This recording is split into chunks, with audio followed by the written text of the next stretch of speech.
To begin, remove the lug bolts and front rim from the vehicle.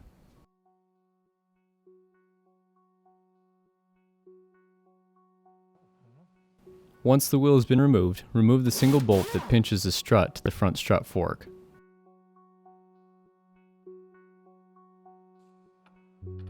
To allow for more movement when removing the strut, remove the nut and bolt holding the strut fork to the lower control arm.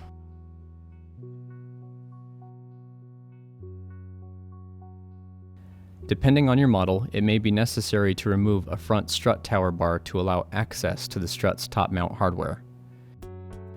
If your vehicle does have a strut bar, unclip any wiring connected to the bar and remove the two nuts from each side to remove the bar. Now, unbolt the two nuts holding the strut's top mount to the shock tower. This will free the shock, and it can now be removed.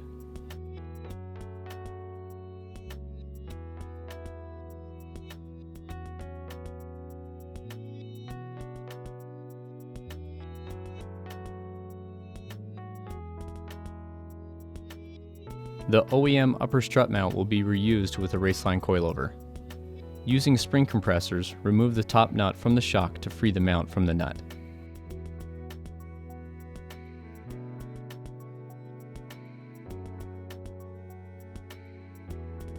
Once the mount is removed, you will need to remove the rubber insulator that is fixed to the mount, as it will not be used with the coilover kit. To install the mount to the Raceland coilover, you will want to ensure that the supplied Raceland spacer sleeve is installed on the shock. The order of the parts are the OEM washer, the OEM bushing with spacer sleeve, the upper strut mounting plate,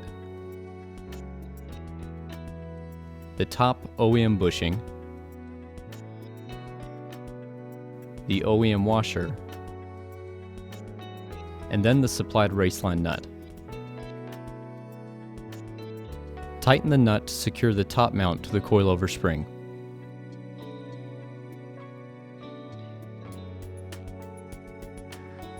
You are now ready to install the coilover onto the vehicle. Align the top mount studs into place in the shock tower and reinstall the two top nuts. If you uninstalled the strut tower bar, you can now reinstall by bolting the ends and clipping any wiring that was removed from the bar.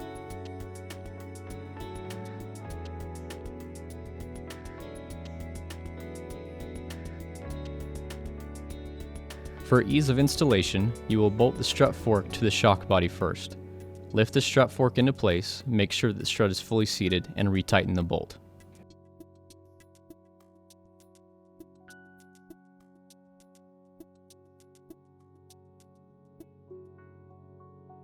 You can now lift the hub into place and reinstall the lower nut and bolt that hold the strut fork to the lower control arm.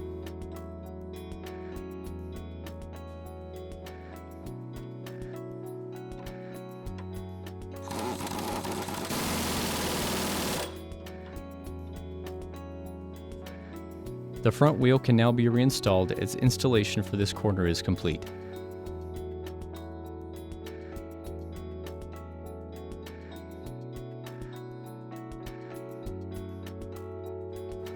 For the rear installation, start by removing the lug bolts and wheel from the vehicle.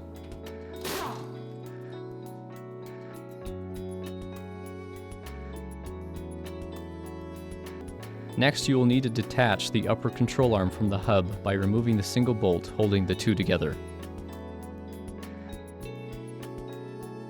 Once removed, detach the shock from the lower control arm by removing the nut and bolt.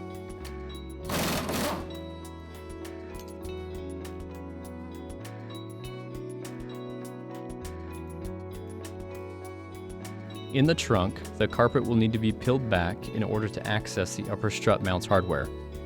Remove the two nuts holding the top of the strut to the shock tower, and the strut will be free to be removed from the vehicle.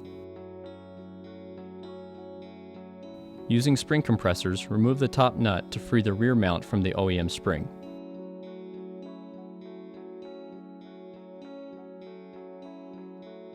The installation of the rear top mount onto the Raceland coilover will be identical to the front. The order of the components will be the OEM lower washer, the rubber bushing and sleeve, the top mount with rubber removed, the upper rubber bushing, and the upper OEM washer. You can then bolt the components down with a supplied Raceland nut.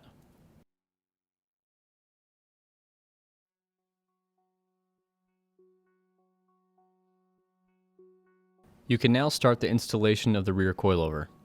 Start by lining the top mount into position in the shock tower so that the top mount studs align in the mounting holes.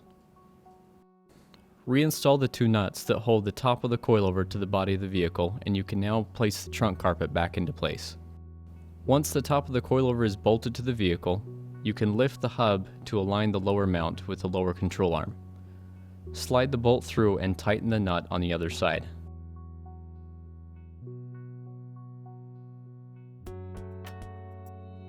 In order to mount the hub to the upper control arm, push the top of the rotor so that the upper control arm bushing sits between the bracket on the hub. Slide the bolt through and tighten. You can now install the rear wheel, as the installation is now complete.